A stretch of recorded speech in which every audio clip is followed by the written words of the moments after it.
Hi friends, இன்றைக்கி வீடியோவில் மீனை வச்சு ஒரு சூப்பரான ரெசிபி தான் வந்து பார்க்க போகிறோம். இது மீன் சாப்பிடாதவங்களுக்கு இந்த மாதிரி செஞ்சு கொடுத்து பாருங்கள். ரொம்ப டேஸ்ட்டு சூப்பராக இருக்கும். இதுக்கு நான் இன்றைக்கி எடுத்துருக்கிறது வந்து ஒரு மீடியம் சைஸ் உருளைக்கிழங்கு எடுத்துருக்கேன். ஒரு 4-5 பீஸு ஷார்க் மீன் வந்து மசாலா போட்டது, ஃப்ரை பண்ணுறதுக்காக மசாலா போட்டு வச்சது.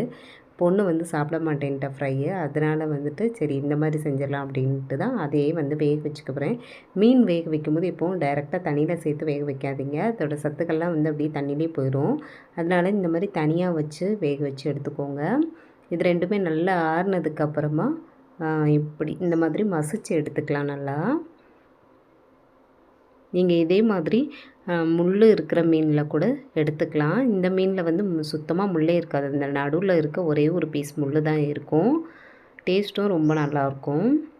இந்த மாதிரி மீனையும் உருளைக்கிழங்கு நல்லா மசிச்சு எடுத்ததுக்கப்புறமா 1 ஸ்பூன் அளவு இஞ்சி பூண்டு பேஸ்ட்டு சேர்த்துருக்கேன். இது கூட ஒரு பெரிய சைஸ் வெங்காயம், ஒரு பச்சை மிளகாய், ஒரு கைப்பிடி அளவு மல்லி இலை, இது எல்லாத்தையும் நல்லா பொடிசாக கட் பண்ணிவிட்டு சேர்த்துக்கலாம். இப்போ இதுக்கு தேவையான அளவு உப்பு சேர்த்துருக்கேன். கொஞ்சமாக மஞ்சத்தூள், அடுத்ததாக வந்து ஒரு ஸ்பூன் போல் சிக்கன் மசாலா வந்து சேர்த்துக்கலாம். இது வந்து நல்ல டேஸ்ட்டாக இருக்கும். பச்சை மிளகாவும் அதேமாதிரி கண்டிப்பாக சேர்த்து பண்ணுங்கள், அதுவும் நல்ல டேஸ்ட்டாக இருக்கும். இப்போ இது எல்லாமே சேர்த்துருக்கோம். வெங்காயம்லாம் சேர்த்துருக்கிறதுனால இது வந்து கொஞ்சம் தண்ணி ஆகிற மாதிரி இருக்கும். அதனால் பைண்டிங்க்காக ப்ரெட்டு வந்து 2-3 ப்ரெட்டை வந்து நல்லா பவுட்ரு பண்ணிவிட்டு இதில் வந்து சேர்த்துக்கலாம். சேர்த்துட்டு நல்லா மிக்ஸ் பண்ணி எடுத்தோன்னா இந்த மாதிரி இருக்கும்.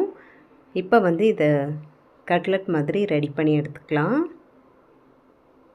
உங்களுக்கு என்ன ஷேப்புக்கு வேணுமோ அந்த மாதிரி பண்ணிக்கலாம். இது மாதிரியே வந்து எல்லா கட்லட்டும் ரெடி பண்ணி எடுத்துக்கிறேன்.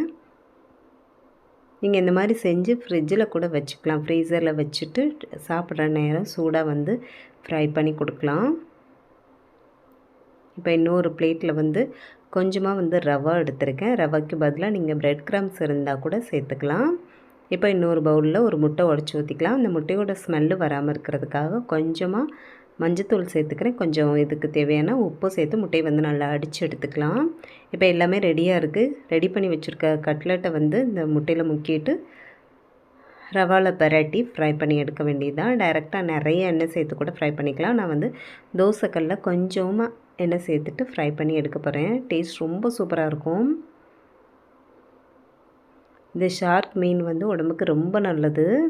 அந்த மீன் சாப்பிடாத குழந்தைங்களுக்கு வந்து இந்த மாதிரி செஞ்சு கொடுத்து பாருங்கள். இதில் மீன் சேர்த்துருக்கிறது தெரியாது, அவ்வளோ டேஸ்ட்டு சூப்பராக இருக்கும். சும்மா கொடுத்தாலே வந்து அவ்வளோ சூப்பராக சாப்பிட்ருவாங்க. கண்டிப்பாக ட்ரை பண்ணி பாருங்கள். வெளியில நல்லா மொறுன்னு உள்ள நல்லா சாஃப்டாக இருக்கும். எல்லாருமே வந்து நல்லா விரும்பி சாப்பிடுவாங்க.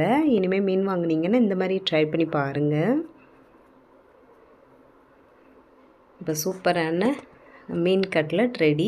இதை ட்ரை பண்ணி பார்த்துட்டு இப்படி இருக்குன்னு கமெண்ட்டில் சொல்லுங்கள். Bye friends.